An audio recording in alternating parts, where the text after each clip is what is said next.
সংসদ নির্বাচন আজি দীর্ঘ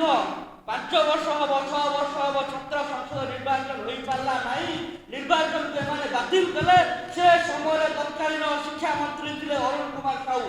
जो अरुण कुमार साहू छात्र राजनीति तैयारी हेले परवर्ती समय छात्र संसद निर्वाचन बंद करने